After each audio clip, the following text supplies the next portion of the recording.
Bienvenue pour cette nouvelle vidéo de la série de peintures des figurines des chroniques de Trunagor. On va continuer l'extension Monster Pack avec le messager de la mort. C'est parti.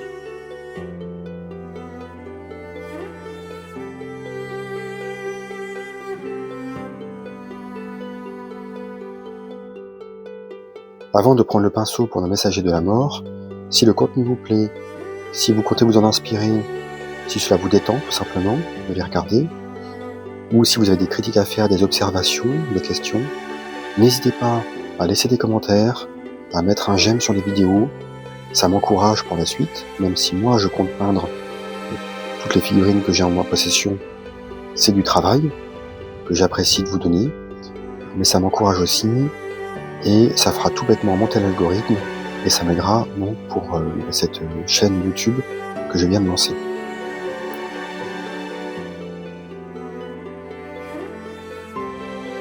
Donc les couleurs claires, on a la couleur chair, parce qu'en regardant bien la carte et la figurine, on peut se rendre compte que le bras gauche ici est plus charnu, potentiellement de la chair, le visage aussi ici, et le bras je vais le faire aussi pour l'instant en couleur chair, on va voir.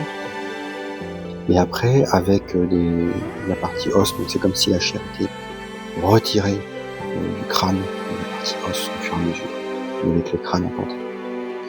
Donc je vais faire la couleur chair ici, attention parce qu'il y a son vêtement aussi en jonction.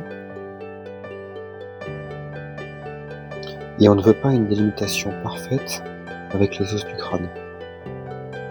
Justement, c'est ça qui va nous faire après l'effet d'étirement de la chair sur le crâne, sur les os. Donc n'hésitez pas à y aller dans le sens de la chair comme ça, de l'os vers le tissu ou inversement, et à faire des petits coups de pinceau vers la fin, et tirer.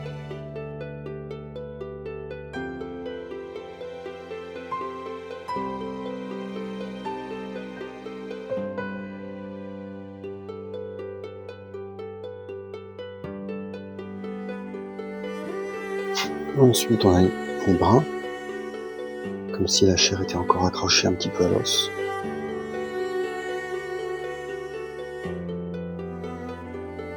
Attention sur la main droite ici, vous avez une bande de tissu autour du poignet.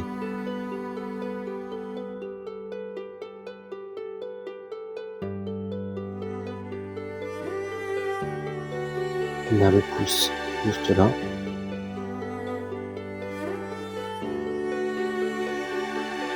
Son bras de l'autre côté.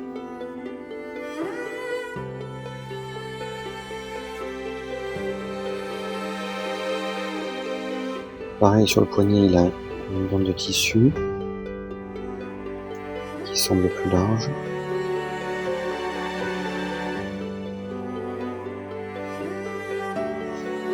Ensuite la couleur os, vous commencez à avoir l'habitude, du blanc avec un tout petit peu de jaune.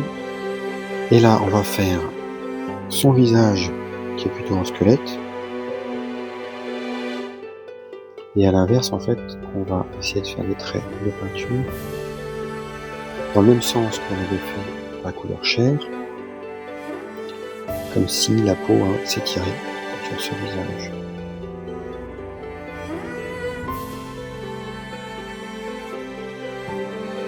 Et ensuite on va faire les crânes dans son vêtement.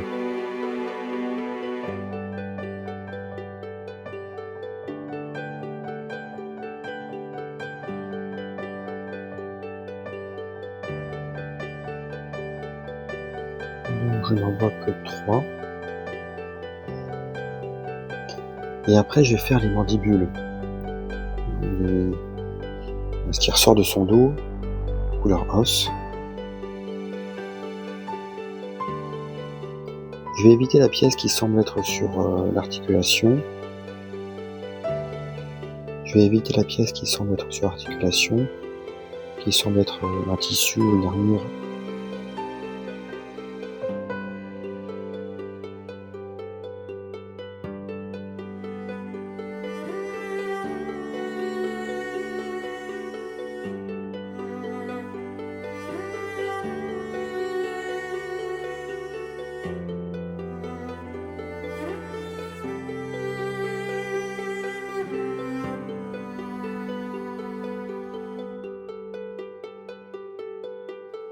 Ensuite, on va prendre notre couleur marron, qu'on va éclaircir un peu, et on va faire le manche de la faux avec.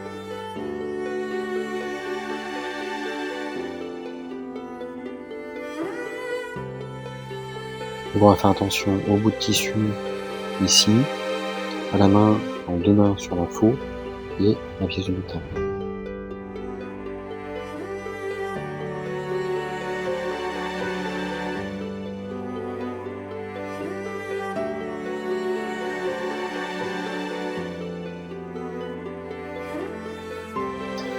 On va passer à sa robe, à son vêtement, et je vois un petit peu bleu violacé, et avec une pointe de noir pour assombrir.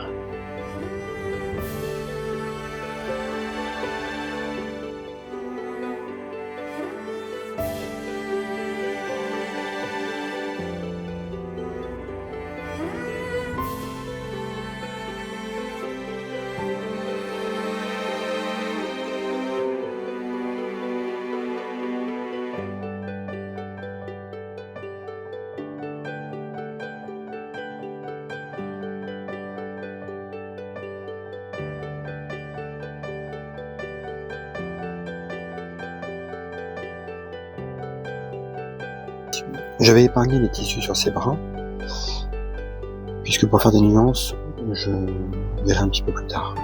Sinon on aura une figurine trop monotone.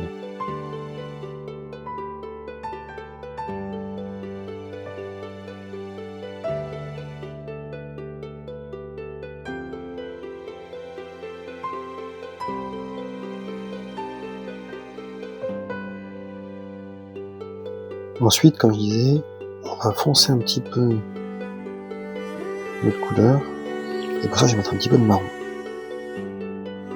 Donc, sur le manche de la faux, on a ce textile en bas. On a sur les poignets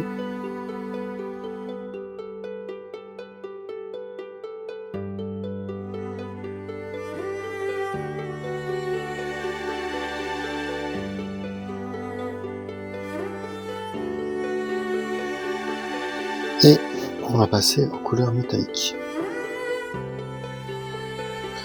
Donc en argenté, je vais faire la lame de la faux.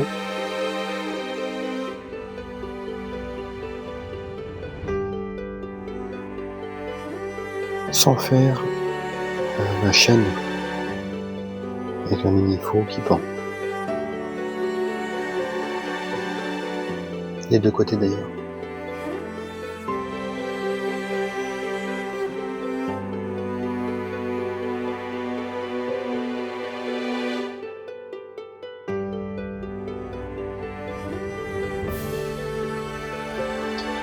Et ensuite le gris métallique. Faites attention à ce que l'argenté soit sec, sinon ça risque de se mélanger. Vous pourriez aussi tout faire en gris métallique ou en argenté, à choisir moi parce que là je ferai gris métallique. Simplement, encore une fois, c'est pour ajouter un peu de contraste, un peu de nuance dans nos couleurs. Donc là on va faire la fameuse faux là, avec sa chaîne. Et pareil de l'autre côté.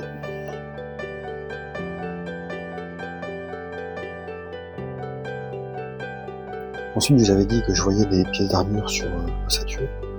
Donc, c'est ce que j'ai choisi. Vous pouvez le faire couleur os si vous voulez. J'imagine que voilà, ça va ajouter un petit peu aussi de luminosité, de contraste.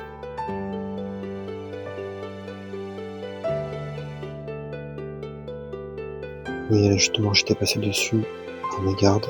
C'est pour ça que c'est beaucoup plus simple si vous omettez les détails que vous voulez faire après. Regardez vos couleurs de base. Ça vous garantit de pas l'oublier, de bien voir les détails, les contours.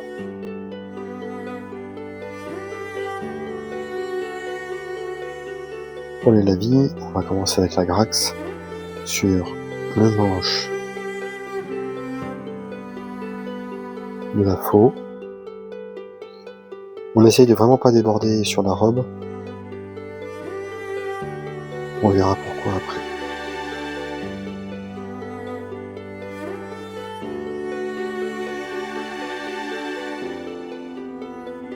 On va faire nos parties d'os.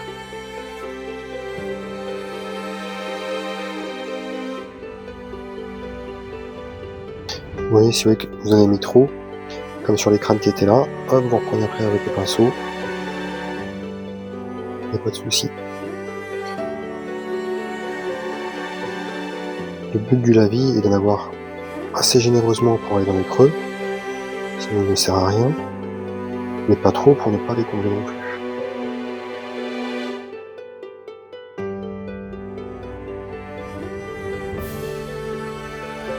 Sur le visage, ensuite le linoil pour les parties métalliques, donc il n'y a pas grand chose, hein. La faux.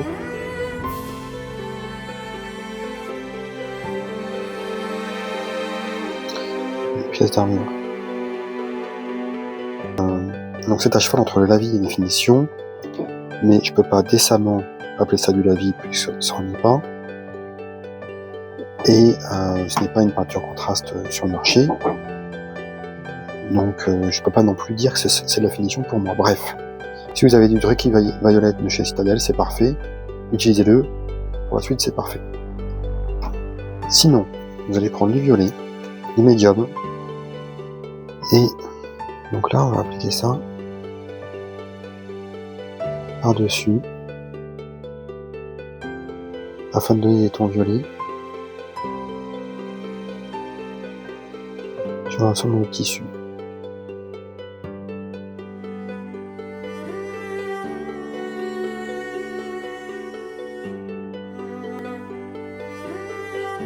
Une fois que tout le reste est bien sec, vous allez prendre du rouge, l'assombrir avec du noir, et on va créer un rouge sang. Et avec ce rouge sang, on va faire les détails, un petit peu de sang sur la faux, etc. Pour ça, moi j'aime bien faire le sens le moins abondant et le plus abondant. Je trouve que ça remplit réaliste.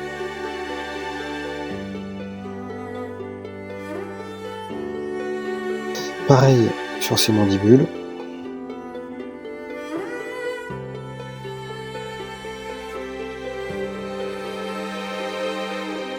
Et en fait, moins il y a de peinture à la fin sur votre pinceau, mieux c'est pour les parties moins abondantes. On va en déposer un petit peu. Des petites traces. Et on va prendre du blanc pour le fond des yeux.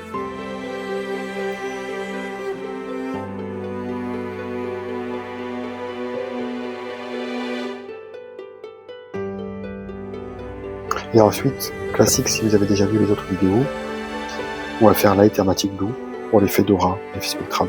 Je vais pas en mettre sur la robe comme sur la carte le montre avec une traînée. Je vais ruiner mes effets sinon sur ma robe. Et en tout cas le haut du crâne et les yeux.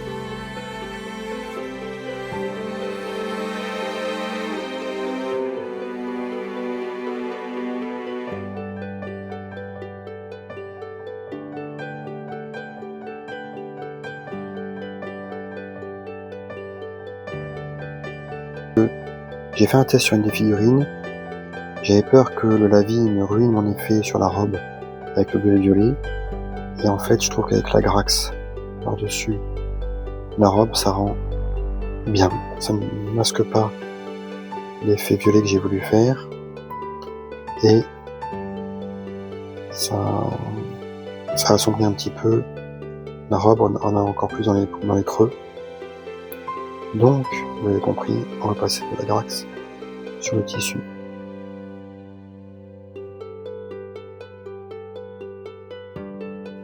Et après, classique pour le Nagor, vous allez prendre du noir, du blanc, faire un mélange, faire le gris pour le socle.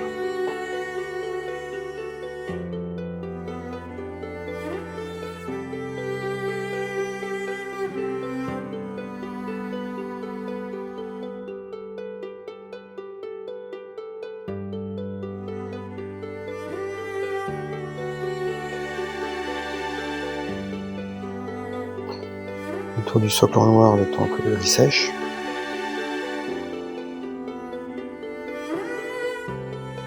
On va un petit peu sur les pierres pour faire l'effet de ténèbres qui arrive, toujours la composante du jeu. Maintenant que le gris est bien sec, on va faire du linoil.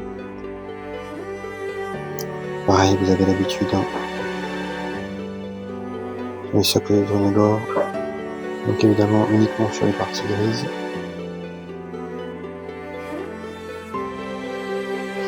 Et pour la dernière étape, un peu de patience parce qu'on va vouloir que le linol soit vraiment sec pour la partie grise. Et une fois qu'il est bien sec, on va prendre une pointe de blanc. Vous allez faire les runes.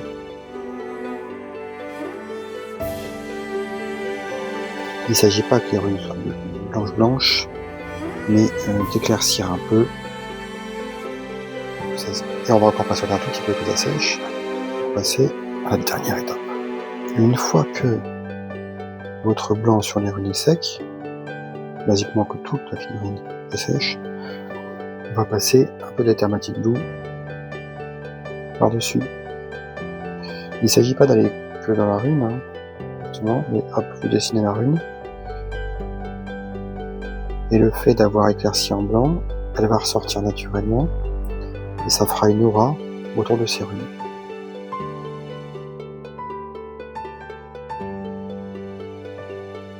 Et voilà, nos messagers de la mort.